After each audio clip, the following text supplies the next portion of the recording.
A very good morning to all. All the dignitaries who are participating in this decennial celebrations of the Swami Vivekananda Cultural Center at Seoul in Korea, especially Indian Ambassador Supriya Ranganathan ji. At the same time, Padma Shri Dr. Kim Yang Shik, Director of the Indian Art Museum, Seoul, Mr. Kim Kum Pyong, Director of the Korean Cultural Center in New Delhi, who also has joined us, Professor Chan Wan Kim, Director of the Institute of Indian Studies at HUFS in Seoul, other dignitaries present, the Director of the SVCC, Sonu Trivedi ji, and friends. It is truly a matter of great pleasure to be able to participate in this decennial celebrations, although virtually, of the Swami Vivekananda Cultural Center at Seoul in Republic of Korea. That these decennial celebrations coincide with the 70th year of the foundation of Indian Council for Cultural Relations, 70th year of the adoption of Constitution of India, and 150th year of the birth anniversary of Mahatma Gandhi is a matter of great satisfaction. Friends, let me tell you that India-Republic of Korea relations are in a way based on four strong pillars, and they are cultural, spiritual, democratic, and developmental. It is now a matter of common knowledge in both the countries that a Korean king was in fact India's son-in-law. We all also know that Korean Buddhist monk Haichyo of Hong Jiao visited India between 723 and 729 AD and wrote a travelogue, Pilgrimage to the Five Kingdoms of India. In fact, friends, this travelogue played a key role in introducing the idea of India to the Koreans in the era of modern history. I must also mention here that Indian Nobel laureate Gurudev Rabindranath Tagore also was inspired by the events unfolding at that point of time in Korea, and later he composed a short but evocative poem, The Lamp of the East, in 1929 about Korea's glorious past and its promising bright future. Our cultural connections also reflect through the filmdom in India, which is popularly known as Bollywood. For years, Korean cuisine and TV serials have emerged as a key point of consumption among several states in India's northeast. The popularity of Korean TV shows and K-pop in particular have grown during the last decade. Beyond the Northeast, even Bollywood filmmakers themselves have grown increasingly fond of South Korean films.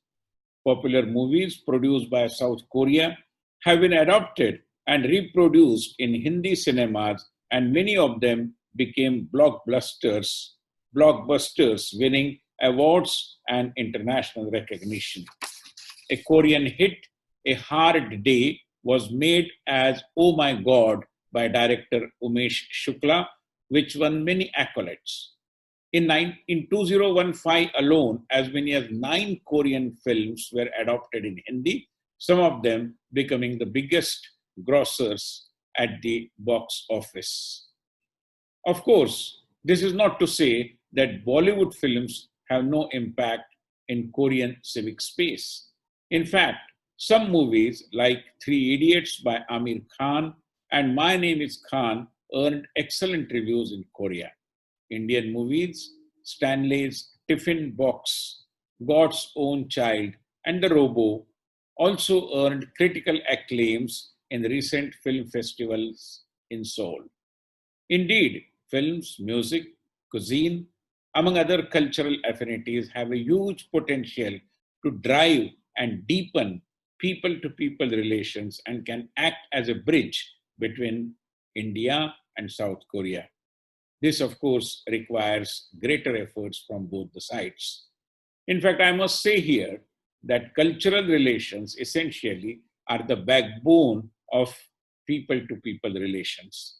Normally, in the diplomatic parlance, they call it as track two diplomacy, but I believe when it comes to the relationship between India and Korea, perhaps people to people or the track two relationship has all the potential of becoming the track one relationship.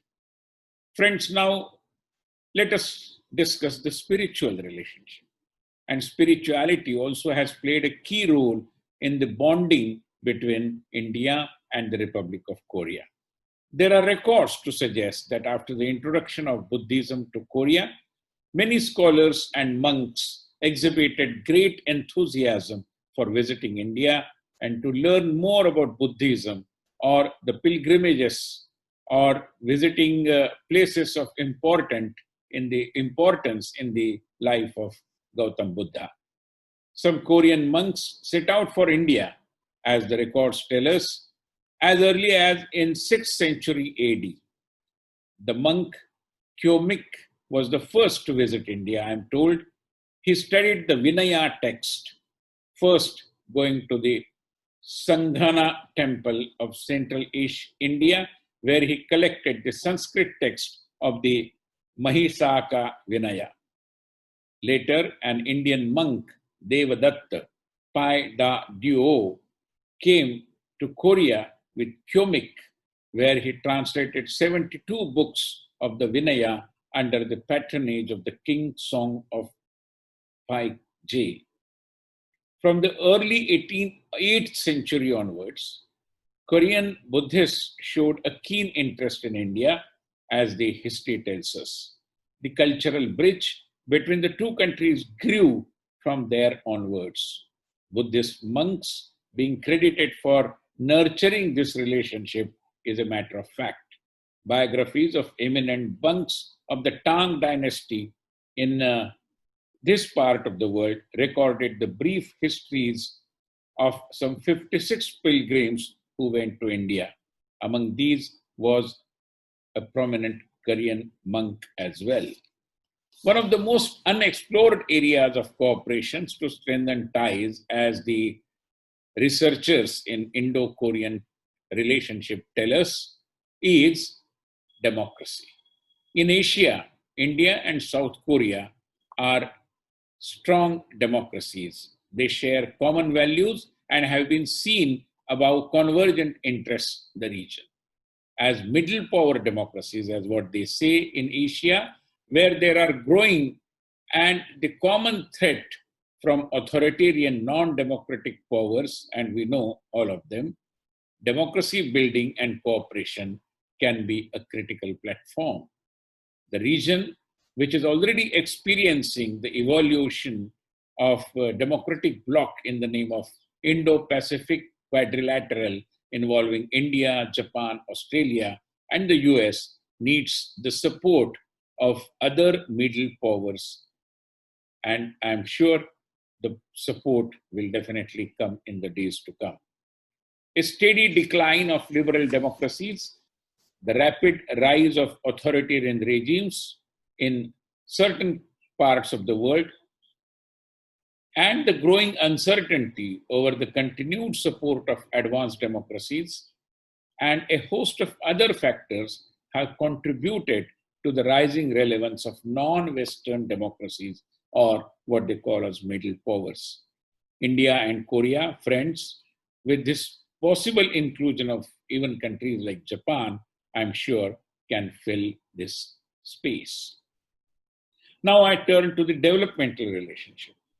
India, under Prime Minister Narendra Modi, had launched an ambitious initiative on sanitation, which is known as Swachh Bharat campaign or Clean India campaign. And it was launched in 2014, which aims to stop open defecation and draw basic attention to sanitation and public health for development. And it has caught global attention. For instance, the Bill and Melinda Gates Foundation awarded Prime Minister Modi their highest award for the Swachh Bharat. In this context, both the countries, I'm sure, can work more closely. South Korea's Samuel Undong or New Village Movement is worth studying, I'm told. I'm also told that this New Village Movement encourages self-help and volunteerism for households and schools to clean up their neighborhoods. The movement has had a huge impact on improving several sectors of the economy apart from rural health and livelihoods. India is also experiencing similar developments. While the Korean experiment was undertaken in a different socio-economic context and may not exactly suit Indian conditions, I am aware, but still I believe that Indian civil society, government, and non government agencies can explore the possibilities of working even in this field, which I would describe as development diplomacy. Lastly, in the 70th year of Indian Council for Cultural Relations, I urge upon our friends in Seoul to help the Swami Vivekananda Cultural Center to strengthen further India Republic of Korea relations and take them to a new height. I'm sure in many more decades to come, Swami Vivekananda Cultural Center will work as a powerful instrument and would successfully add many more dimensions to our bilateral relations. I wish the Swami Vivekananda Cultural Center and all our Korean friends associated with it a great success. Thank you very much. Namaste.